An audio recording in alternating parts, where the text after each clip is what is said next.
Hi there everyone, welcome to this week's video where we're going to discuss the opioid epidemic.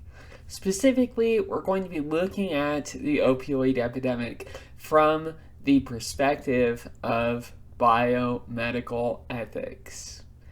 In short, the opioid crisis, opioid epidemic, is the worst drug epidemic in human history. And it is indeed an epidemic that has affected our community here in Albuquerque quite a lot. In this very short video, what we're going to try to do is talk about the broken system that inevitably leads to the opioid epidemic as we have experienced it, as well as see the moral conflicts with developing any solution to this crisis. What I've done here on the board is I've given us a very brief, very simplified sort of rundown of what happened with the opioid epidemic, right? In particular, you have to start out with pharmaceutical companies who manufacture opioids for pain relief, right? In particular, if you look at the history, what you'll find is that we underprescribed for pain and similar conditions during the 1990s. Big pharmaceutical companies like Purdue essentially started manufacturing, producing drugs like OxyContin, Vicodin, and various others to deal with pain, and began a very long sort of campaign to doctors to prescribe these medications at greater rates, right? So pharmaceutical companies like Purdue develop these medicines, and then they pay doctors money in order to prescribe them to patients. Oftentimes, these pharmaceutical companies will downplay the addictive properties of opiates to doctors, who in turn will downplay the risks of addiction later on to their patients. So at this point, what happens is that when you give doctors money to prescribe medications, perhaps unsurprisingly, they come to prescribe them at very, very high rates. So there's about a 1,000% increase in the amount of pain relief medication that gets prescribed in the beginning of the aughts, the 2000s. And so what happens is that doctors start over-prescribing pain medicine like OxyContin, Vicodin, and various others. And they also play a role in downplaying the risks of addiction to their patients. So what happens now is that we have this enormous population of patients who develop opioid addictions. So if you go through something like you break your leg or something like that, right? You get prescribed like OxyContin, right? You become addicted to opiates, and eventually your prescription runs out, right? But at this point, you are still addicted to opiates. There's no rehabilitation centers or anything like that are easily accessible to you.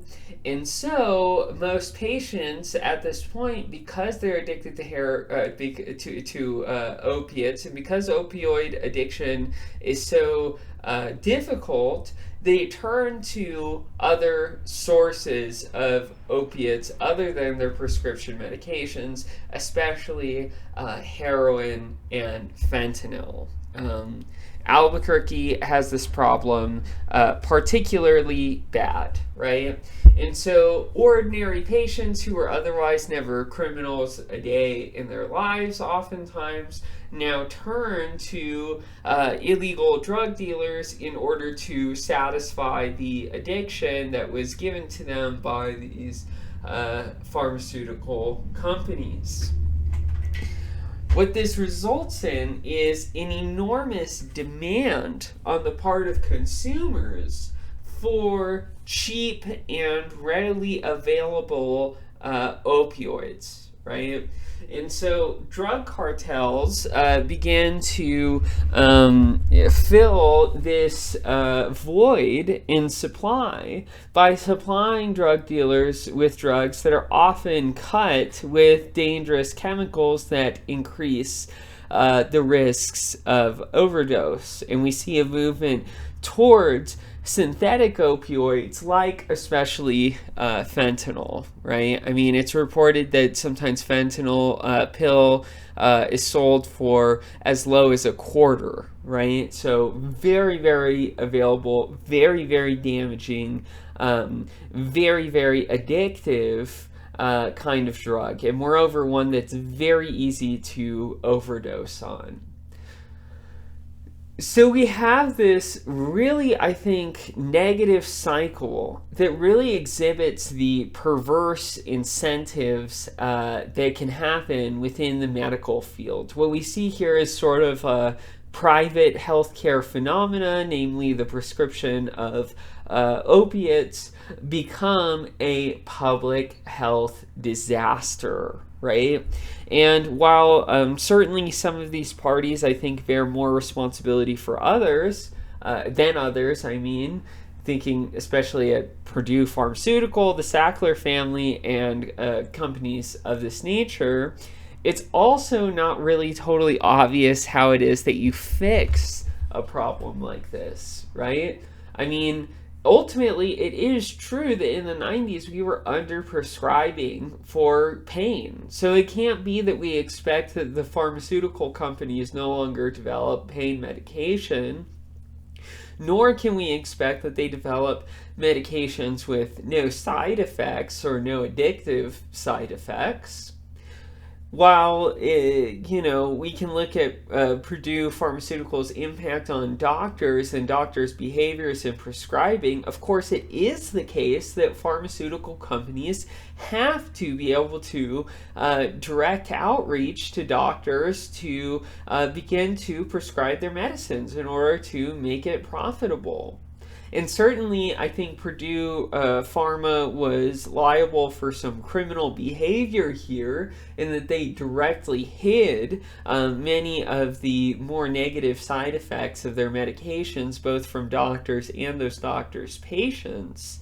It has to be the case that pharmaceutical companies, if pharmaceutical companies are private companies and they're meant to produce a profit, that they have to be able to convince doctors that their medicines are worth prescribing. And paying doctors for their time is to be expected in this kind of context. So it's not easy to just ban the relationship between pharmaceutical companies and individual doctors.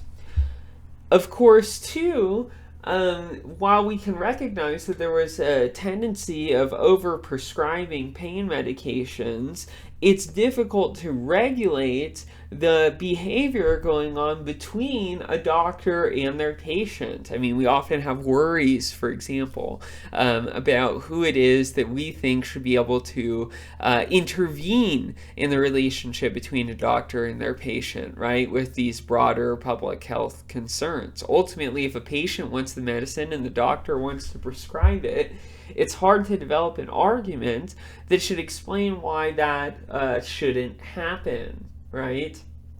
And while, of course, we can all generally recognize that it's bad for patients to buy illegal drugs like heroin or fentanyl from drug dealers, on the other hand, we have to recognize it as the completely inevitable result of patients being,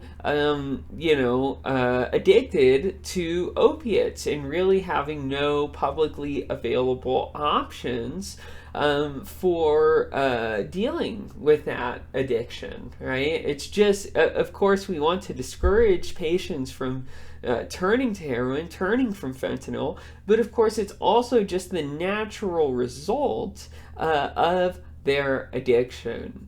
And then finally, of course, while we think that drug cartels and the large-scale manufacturing of very dangerous drugs like heroin or like fentanyl are very dangerous and should be stopped, as long as this cycle exists and there's an enormous demand for these kinds of drugs, then there will always be groups of people that look to illicitly supply these drugs to drug dealers and therefore to the wider population. So all of that said, the opioid crisis is a horrific public health crisis that I think completely defines the problems of biomedical ethics in the 21st century. It's a system-wide problem. It's a system-wide problem that also has no obvious or clear solution. While there have been many harm reduction strategies that are effective in reducing the most harmful effects of drug addiction, it's hard to understand how these harm reduction programs can ever themselves change the system that produces this epidemic and cycle of opioid addiction and eventual death, right? So since the 1990s, there's been over 1,000% increase in the overdose rates. It's estimated, according to our reading, that there are up to 70,000 deaths per year. To get a scope on that, that's like more than 20 9/11s, right? And the companies that are largely responsible for creating this situation, like Purdue Pharmaceuticals, while we don't have direct access to the revenue stream because they're a private company, we can be absolutely certain that they profited enormously from the opioid epidemic as a whole. I know in my own life, I've been personally touched by this crisis, right? People in my life have been hurt by the opioid crisis. I reckon that for many people in the United States, and especially many, many people in Albuquerque, we too have been affected by this crisis. It's one of the largest public health crises ever, and it is completely not obvious how it is that we should solve it. So I'm very interested to hear what you think. What do you think that the federal government or someone else should do to help stop or alleviate the opioid epidemic? I look forward to hearing your thoughts and seeing you in the next video.